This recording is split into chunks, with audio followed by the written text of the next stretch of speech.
Hey everybody, what's up? Welcome back to SourceFed. I hope you're sitting somewhere comfortable. My name's Mike. And I'm Steve, and I hope you're sitting somewhere uncomfortable so you can probably get up and go somewhere more comfortable. And this is kind of the dynamic back and forth that we have, and you just enjoy the next 3.5 minutes. This is just an example of the jokes you'll hear today on SourceFed. They're all good, solid, funny jokes. So there's this Twitter account called Babes for Trump, and it's trying to get you to vote for Donald Trump by posting patriotic photos of attractive women. I know that I won't vote for someone without seeing what their name looks like written on boobs with a washable marker. Go ahead, Steve. Now, other photos include girls making kissy faces while wearing Donald Trump hats, beer pong tables with Trump painted on them, and mostly naked women holding semi-automatic weapons. You know, the kind of shit white people like. Now scroll through their Twitter feed, and when you feel informed enough, go ahead and vote for the one who you think should be the president of our country. I don't trust any of these people personally, and I'll tell you why. In my experience, I find that there's a direct correlation between the amount of time you spend painting a beer pong table and how sad you are as a person on the inside. Also, unless you're an actual trucker or the assistant manager at a Hot Topic or Ashton Kutcher in 2003, don't wear a trucker hat. Mike, I wear a trucker hat. I wear trucker hats all the time. Do you trust you? I sure do. I don't trust anybody else. Wearing a trucker hat or in general? In general. You saw someone who looked exactly like you wearing a trucker hat.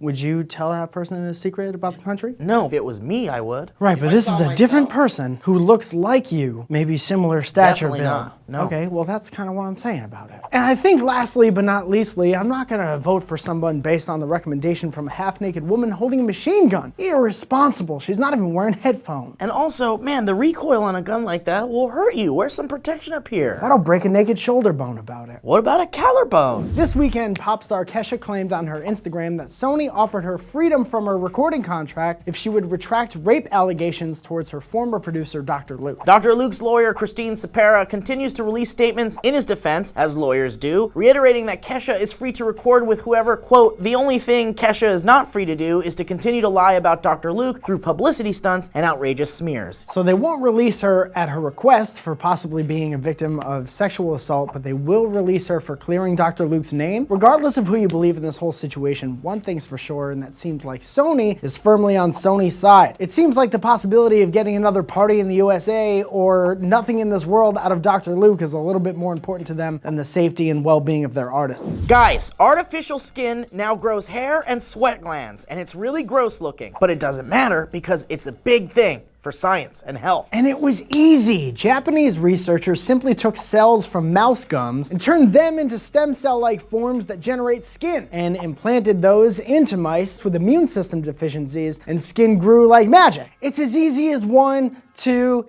biological science. Now this of course means that we're super close to recreating functional organs in the lab, as well as eliminating animal testing altogether. How about that, huh? It also means that one day Freddy Krueger might be able to get his face all fixed up so he could finally get that job on Wall Street that he always wanted. You never hear him talking about it, but he wanted it so bad he could taste it with his broken face. It was cut out of the first Freddy Krueger movie that he wanted to work. The whole Wall Street thing? Yeah.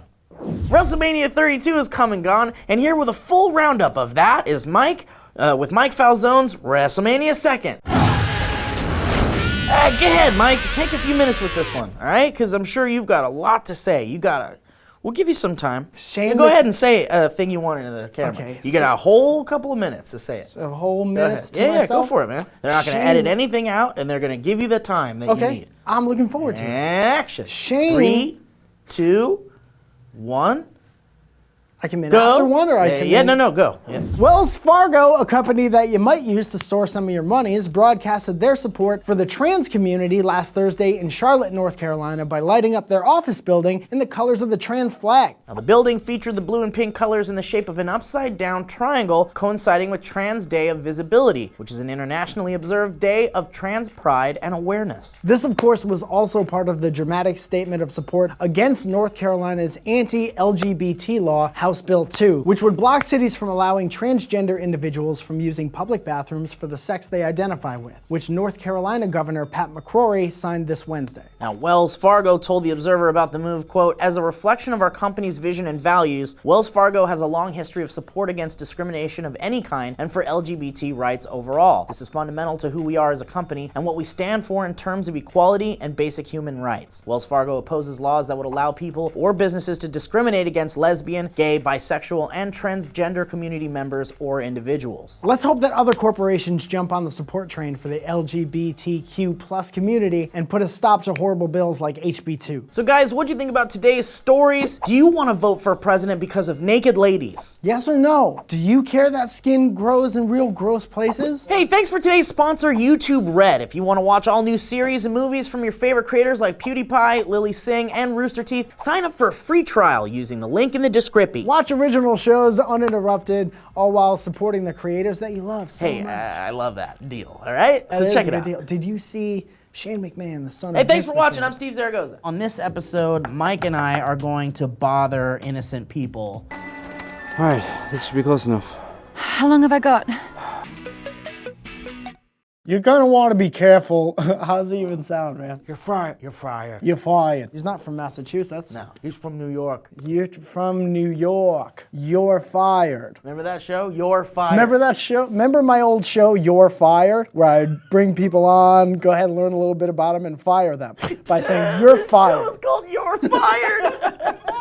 Watch my show on Tuesdays around 7 or whatever it's on. It's called You're Fired. Go ahead. No, it's called You're Fired. You're fired. You're fired. You're fired. You're fired. Hey, you're gonna be fired. Watch my new show on Fox called You're on Thin Ice about how poorly you're doing your job. You're about to get a little let go. You're let go. I'm gonna let you go. I'm gonna let you go. In an accent.